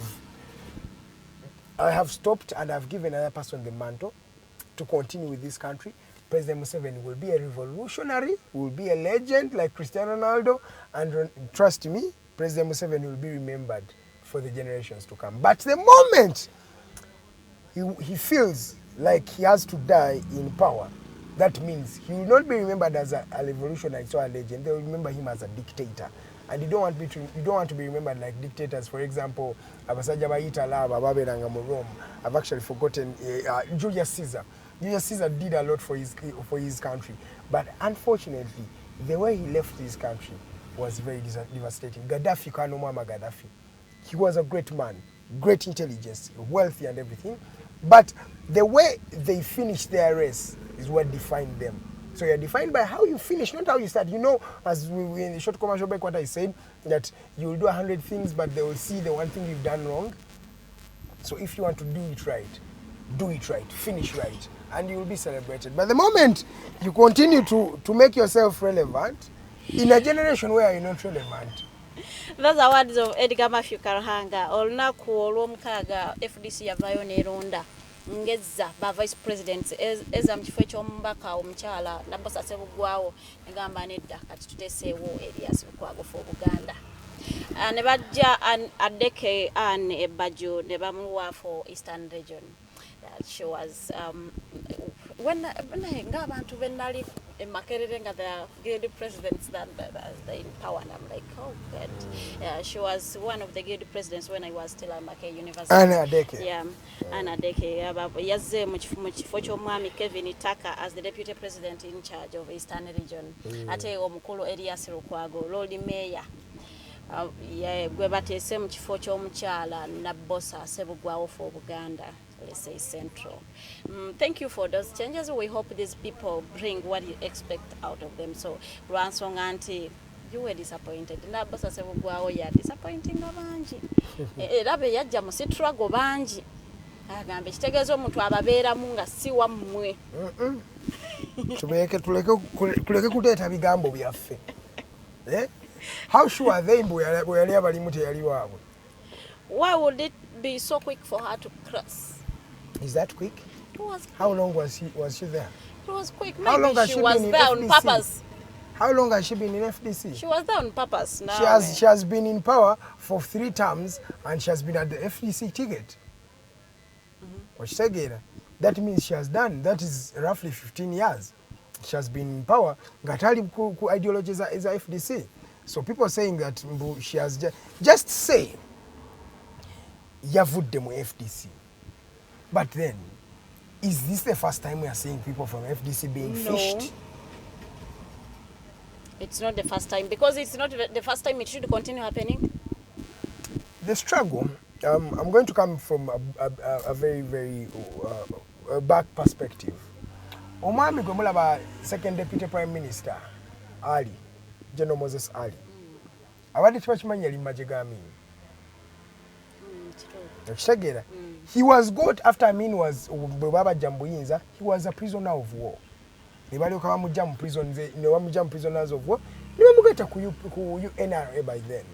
The General Pecos Kutesas. The General Kasile Gwangas. Someone leaving your political faction does not necessarily mean that they didn't believe in your ideology. What does it mean? That I have tried to fight for what I believe in, and I fight, so I am crossing. Yes. So I am crossing. I now believe in what they have been fronting. Look at this in this perspective, not in that perspective. Ssebuggwawo, that lady, what sparked of her leaving FDC, if you remember very well? It was winning her in an election. So if you have been in opposition and you do not believe you can be one, then what are you fighting for? Because change jemwagala namwe temujikiririzamu. Thank you. That's what I always say. This politics of this country, it's like another side of another coin. Eno ina NUP, eno ina FDC, eno ina NRM. Mubadde mu parliament ebanga dene muveeyo. Mukabira no President Museveni, you say. Thank you. President Museveni aludde mu ntebe naye naawe oludde mu hit there. Bagamba oludde mu kifo kya Pona onyawo. When Ugandans njagala bategeere kino ekintu. People are always self-centered. Finding people in this country that do not care about themselves, that care about others, is the most difficult thing. That is why I'm telling you, President Museveni was the best man we had in this country, the best man. Because President Museveni, in all his areas, was yes, I've used was, past tense, because right now he's not. When he was started coming to power, everybody looked at him as, you know what, this gentleman is the future. He was selfless. He cared about you. He's the first person who brought an army in this country. Ngatewamba bintu by'abantu. There was a Mujuki in 1971 or Sajamini, what they did. In 1980, when Obote II came back for his power, you know what they did, the things they looted from Ugandans. NRM was the first army of protecting them to be citizens. It was the first, in 1989, he tells this statement. He says, no Ugandan will be punished and nobody says anything. And indeed, by that time, Museveni stood on his principles. The way he changed to become someone who is self-centered, I don't know. That is the same thing with opposition. The problem is we don't have alternative people. The people who are in the alternative government are going to do exactly, okay, I'm sorry for prejudging them, but judging by what I see, they will do. Even worse. Not worse. I won't say worse because, man, when someone has been in power for 35 years, you don't compare them with these ones who have been trying power for 5 years. But they will all try to secure their interests and an ideology that protects them rather than protecting the community. Now, what do I suggest? We need leaders who are going to actually help and to work with the people, believe in what the people say, and also realize one thing, that Uganda is not going anywhere. Do we agree, and should we agree? Wali ababaka abali mu parliament right now nga bali mu kisanya kyabwe kati myaka 25. Semuju. Emyaka 25, if by any chance tukyusa obuyinza mu 2026, they will want to be MPs mu new government. Kati baba ine njawulo kine ne government. Tewali kinakugambye ekyo. Tukyalina omulembe ogulowooza ku bongo omuntu nze wange nfunyemu ki. When we're still like that, trust me, you're not going to go anywhere. But what am I suggesting? Tutandika okumurealizing ekintu kisooka. Omanyi nze njagala nnyo okutunya ensi zino ezikikubye. Ensi nga United States ebadde mu demokrasiya okumala emyaka 4. America yalwanira independence yayo okuva mu Bangereza. Mala okulwanira independence byennyini ebyali wano bye byali ewaabwe ne batandika internal civil war eyaabwe munda ekyali wano kyennyini mu Africa. Abasajja bamala otuwa obwetwaze batuwa ekintu nga tetukitegeera kye batuwa self-administration. They are giving us a republic that we've never known. We have been a centralized federalized system where we have Bagandas doing their own thing, just having civil wars. You bring people together. Then about the republic, tebagitegeera. Republic eyo okugenda okufuuka kye yali. Abantu balina okusooka okufa mu civil wars ezo. Bafa mu civil wars. Tulaba rise of dictators. We mwalabira ba Hitler, we mwalabira ba Mussolini, we mwalabira ba ani. Okitegeera. Ensi zaamala kusooka kuyita mu bintu bye tuyitamu kati. Kyobanze kati wetugamba bino bya President Museveni being in power for long. It's not going to surprise me. It is just a passage of growth. The problem with Ugandans, we have failed to realize nti passage of growth ye tuyitamu eno tugenda kugivaamu dika tutudde ku level endala erowooza mu ngeri endala, because how do you learn? Abasajja America baategeera internal civil war yakwata America ne bayisa bubi ba slaves ne bafa ne babonaabona tebaakoma bukomea okugamba mbumanyi kino naye balina bye baayigamu.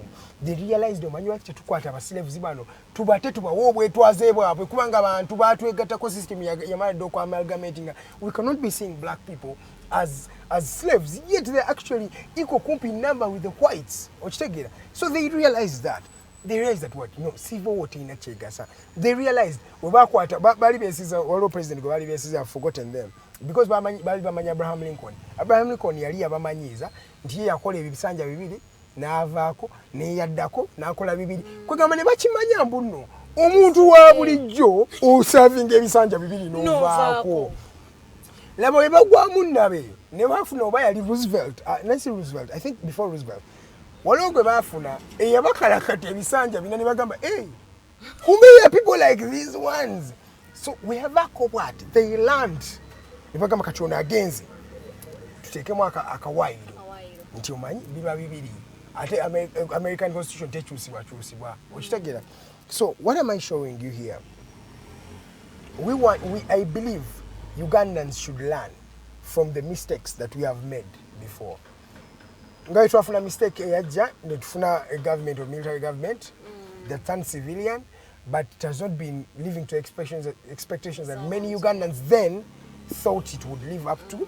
So these are times for us to learn. Kati opposition yaffe ya Uganda eno gye twogerako eyizeemu ki mu bino ebintu olina okuyiga mu kyasebugwawo okuvaawo nayagamba mumanyi I think it's not a crime for someone not to believe in your ideology anymore. Weba ideology yote wangula nkole ntya okisegera I'm a winner. Ndi winner naturally.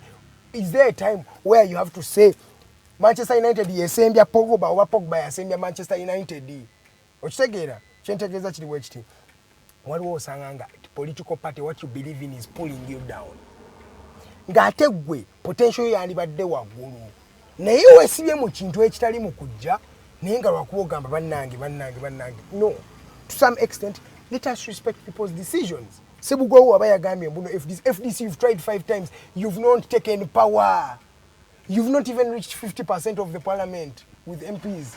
Why should Sinabugwawo stay with you?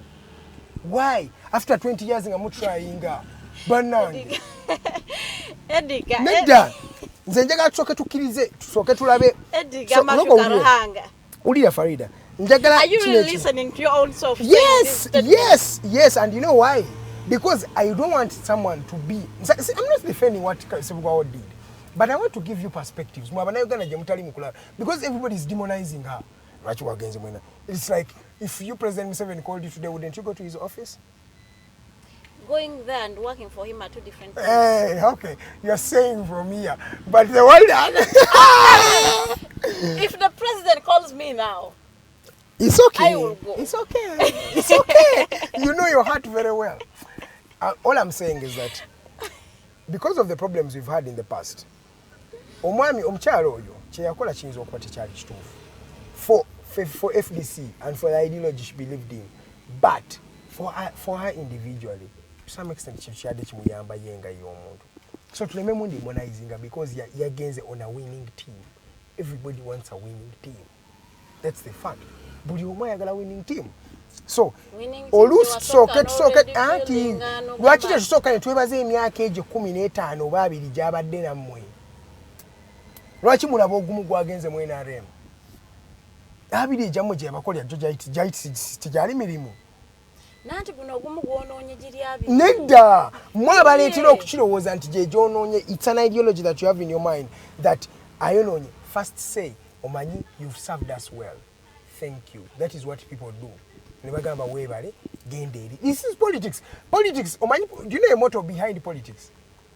Before they say politics is a dirty game, Edgar, tell me the motto. The motto of politics is there are no permanent friends and permanent enemies in politics. There are no permanent friends and permanent enemies. That is what defines politics. Okitegeera. So Sebugwawo ananoonya our fertile grounds for her family and for her generation to some extent togenda kubanga okola ki ng'omunenya. Good morning. Oli ku Mighty Drive.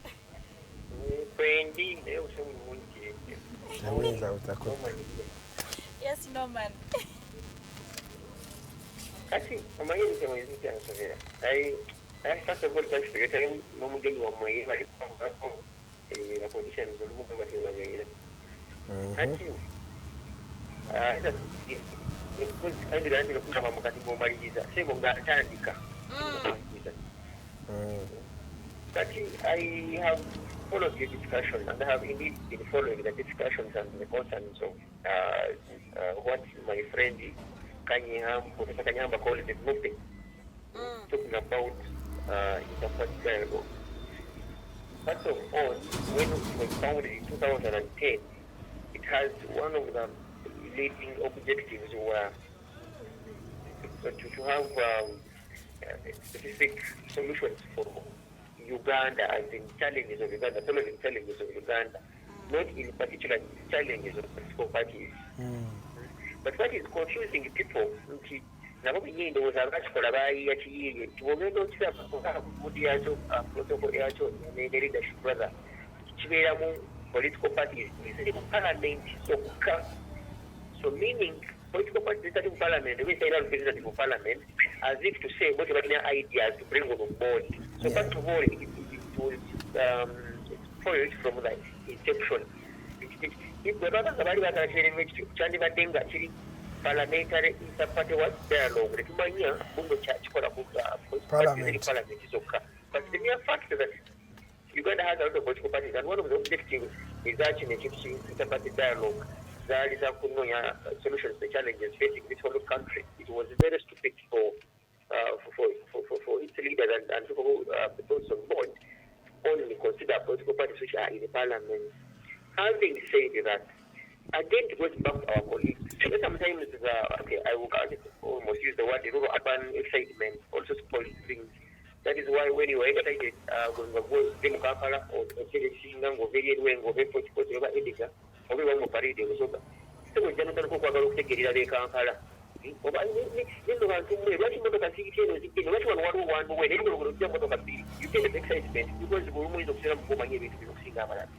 So for me, look, yandibadde nayo nga kyata kakunenya IPOD musimanga tegenda kukolagana nabo n'ebirala lwaki abaffe tebasobola palamenti eyo ola kwa iwe akasaala akasukiriti buli mwezi lwaluke balina okusayinga ne bakafuna because obanga tukanya ne bali abali ku nguundi tukatenga muntu omu okubeeri okola yomu yakusobola okusala gwa wano okulaga nti IPOD tekola osobola ne palamenti yamwe ekirize kubanga tebiri amakulu yogera kola naye okkiriza okubeera mu palamenti nga muli minority wetumanyi your ideas won't be accepted.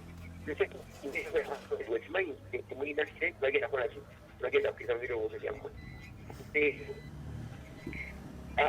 mwebale nnyo nno okujjukiza bannayuganda mukati balese n'omusolo oba ng'ofuulira eggwanga olw'okusasula ssente. Bambi basajja bamwe bano bakusobera Edgar.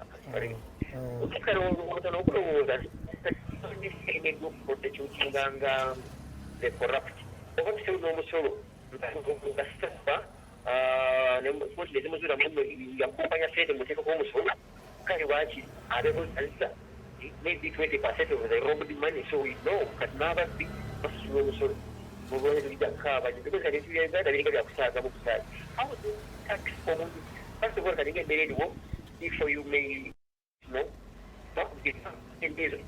abayaayo balina amalwaliro gaabwe. I have members whom I know that when they were returning from abroad, they were a specific hotel. So they were organizing a hotel. When you want to get it, they were ordering in a few hours to college. They got back about the specific hotel.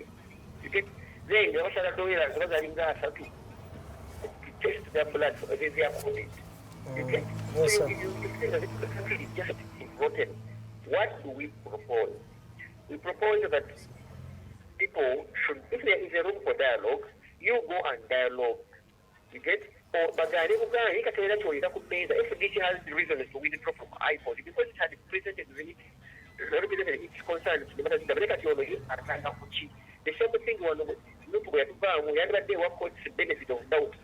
Because you take a petition in the money to again in the middle of the process, withdrawing, what called benefit of doubt, as they say, why insane. So I think they will remain in IPOD, but take ideas of the Ghana, and I to Ghana, Singapore, and Uganda, Munanga, one see. Now, Munanga, it's actually you can just judging IPOD, don't say how to say temporarily, but I know what IPOD has. Thank you so much. Norman akubyemu essimu awo ayogedde ku nsonga zibadde nnyingi ez'enjawulo ennungi. But nze topic ya IPOD yosaga kujongerako tugenda giddako twogere ku yekwene ey'okukyajinga abantu abafuluma.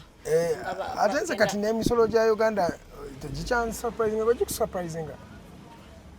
Nayimirira wano ku Mighty Drive kutukyajinga nti buli lunaku buli asigadde nga assa lwaki bantu babakyajingira mu dollars nga sente zaffe za shillings. Byo byenkugamba nze we natuuka ku taxes za Uganda ate sigenda kubanenya nnyo. Eggwanga lino lina ekisooka amabanja mangi agali mu ggwanga lino batubanja sente nnyingi. Ate n'eggwanga scarcity of resources nazo zeeyongedde ate n'abantu nabo bakoze eki beeyongedde.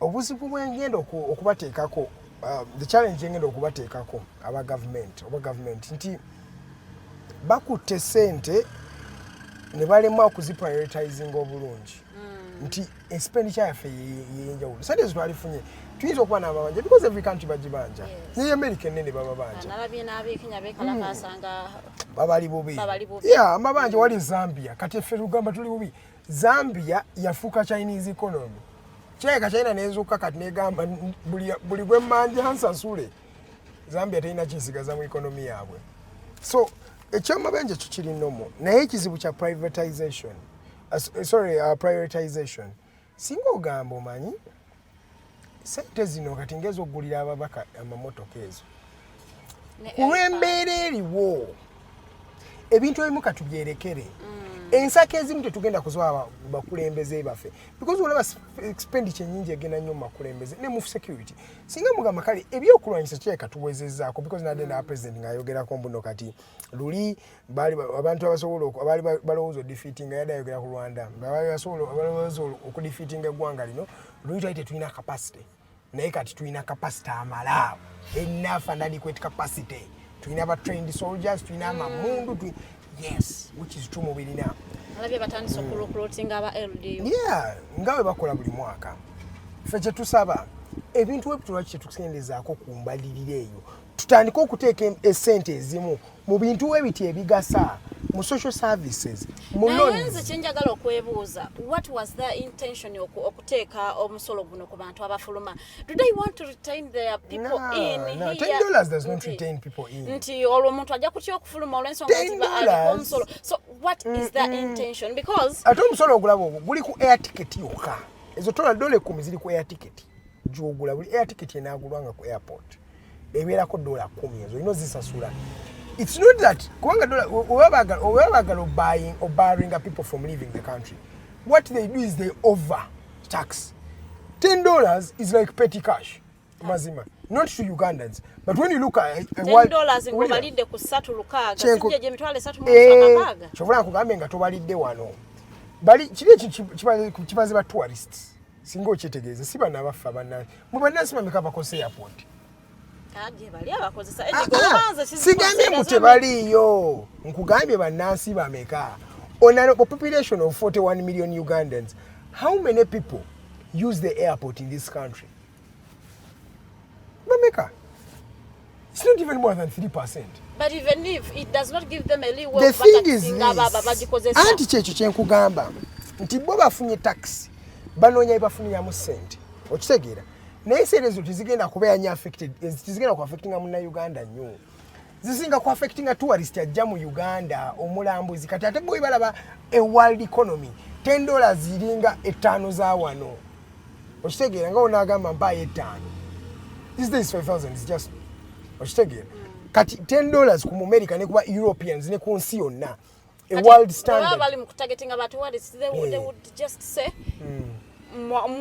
atali munansi kati ate kituposa kikola tuyasobola kibeera plain blank wekityo munansi asobola okugula air ticket ya $1,700,000 tusobola kungamba bwasobola emiriro okusasula $3,600. Edgar, no, I'm telling you the fact. olwokuba nsobola okugula ese tekitegeeza to overcharge me because I can kyoyogera kituufu naye nze kyenkugambe kiri bwe kiti nti omuntu asobola okukozesa airport mu ggwanga lino tasobola kulemwa kusasula $10. They can afford, but it is not fair. That is affording and the fairness is another discussion. For me, I'm not talking about the fairness of the what? You are talking about the affordability. I'm talking about the $10 that has been introduced. First of all, abagenda okusasula. No, the problem is for Ugandans like to hear what you want to hear, and I won't tell you what you want to hear. I'll tell you what you have to hear. Edgar, you can't charge someone because they can afford. Farida, okubanga tosobola kulya nkoko yo ewammwe. Tekitegeeza mbu Teddy tasobola jigula n'agirya. And Teddy eating the chicken does not mean you demonize her for eating the chicken. Government yakugambye enoonya alternatives ez'okufuna taxes. The fact is, there is a problem the government has, but the government has to look for a solution. And who else is going to give them the money? Apart from the tourists, Uganda gets most of its income from the tourism sector. We are endowed with the beautiful scenery and what. Singa wetegereza sente zibajja ku balambuzi. Kiwali kati utwaye tugamba general perspective. Wewali gundi yo yali badejira. Negamba omulambuzi ajja mu Uganda nakosa airport tax okuva wano. Airport tax okuva ku Entebbe paka ku Serena tugambe Kampala mu kibuga wakati ya $10 oba $10 ngansa $7. Okitegera. ezo sente nyingi kitwebali twogerako prices za low hotels mu ggwanga lino ziri waggulu ogenda tuka mu hotel nga Serena nga a night is $250 okitegeera that is very expensive per night dola musutu asasula emitwalo 800 for a night. There are also cheaper hotels that will go. Anti kyengenda okugamba ogenda naba weetegereza hotel za Uganda generally hotel industry n'ebintu ba tourists bakozesa they are very expensive. Tourism ya Uganda esinga obwebbeeyi in I think in the Great Lakes region ya Africa faba singe bay tunula mu kunsinga nga Egypt. No, let us not even look on the African continent. Tugende Dubai. Omuntu sente zakozesa hotel e Dubai. Omuntu wano azikozesa zasasula 2 nights wano. Oli azibera mu wiki 2 mu Dubai. $1 million osasula 2 nights dola nga 5. Si ekyo tugambe dola 5. Dola 5 mu ya Uganda ziri sente nga mmeka.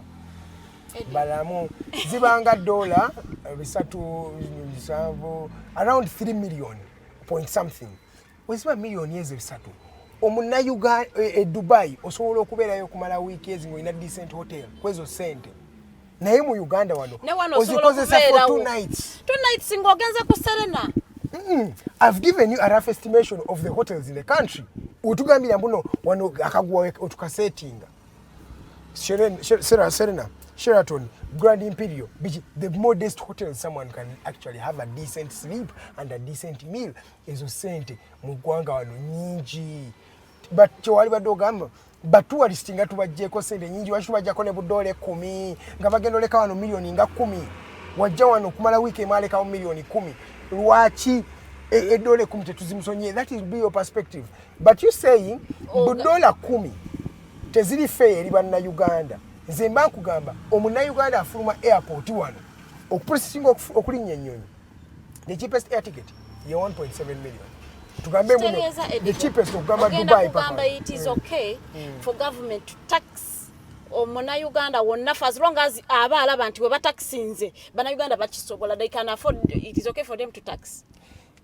Tuyine misolo mingi Edgar tetwetaaga misolo mirala lwansonga nti ne bwe bana taxinga sente tetulaba jezikola emisolo kina kugambe. It's a matter of prioritization on the side of the government, but they need the resources at the end of the day.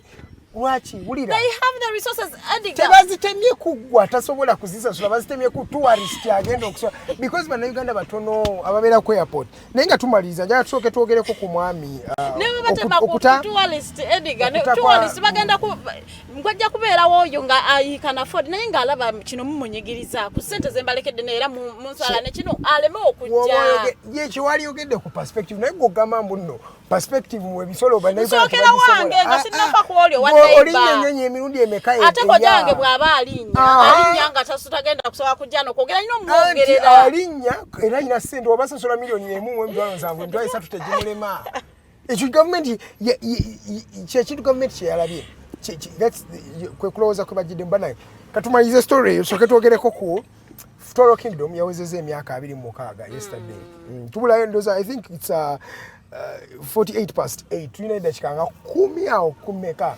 olida njagala tusooke twogere because eno story eri vital producer nsaba eddakiika nga 2-3 oyo nyimba Kabambi Iguru ya celebrating emyaka 26 nga akulembera Fort Portal. Yes. What we don't know about oyo nyimba Kabambi Iguru, he was the youngest monarch in the world. Yabeerako yafuna entebe yagituulako nga alina emyaka 3 gyokka. So abadde mu bukulembeze okumala emyaka 26 naye cha coincidence it was a coincidence ya history ngomubala and he's single okuja gotali mutoro wati waina ndo kutwala so wotunamu oyo yadda weze myaka 26 the day before ne bata Job Katuramu gwe bali basiba obulamu bwe in fact bali bamusalya gwa kufa yatakija na ngoma apparently he poisoned but it's fact because court yamfanya guilty. Yatakija Nangoma, a prince who was supposed to actually be in line for leadership in Toro Kingdom. Then, kwali muno okutta yali omukozi awo muzungu gwe yawo obutwana agamba buwono, then oli gwe yabumwa naye n'amutta kwegamezo ziba counts of murder. Then apparently agali munda that era yali mukuomo okubatega Kaboyo kabaka otwa. Kaboyo yali tata wa Oyo kwe kufanga prematurely like that.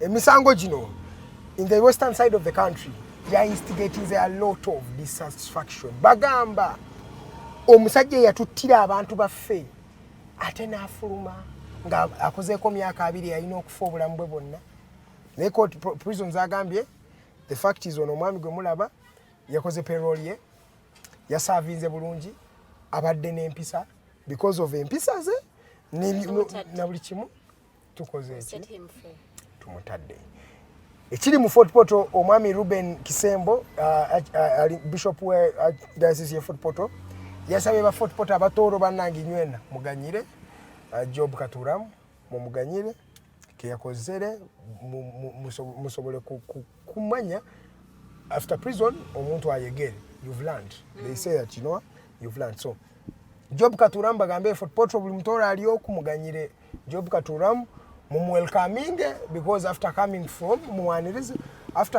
prison they say welcoming bamwanirize nanti bamusonyiwe n'okumusonyiwa mumuganyire because what he did he has learned after 20 years behind bars they say he has actually learned so that is the last takeaway from the stories that have been to your story related to Zimazeyo because of some unavoidable circumstances. My name is Edgar Mathew Karuhanga. I've worked with Rogers Tuliahabwe, Teddy Tenjo Nabukera, Kato Tumusime and Arnold Mokose Anthony.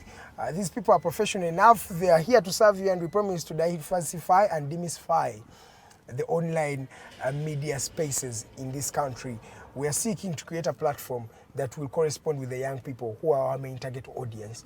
The young people use online today and the internet is the future. Everybody knows that. So ladies and gentlemen, thank you so much. Everybody has called in. That is normal to me. We say the comments. There's also no comments to Malize. Can they make one? Edgar tuvewa. Mazenze.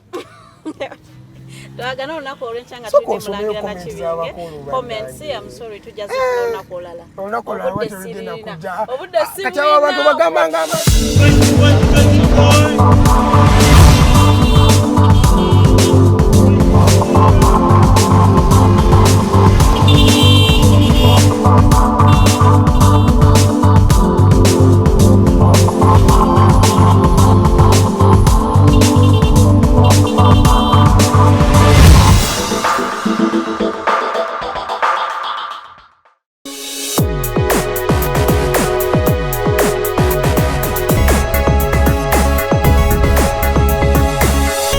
Alternative Dig Talk.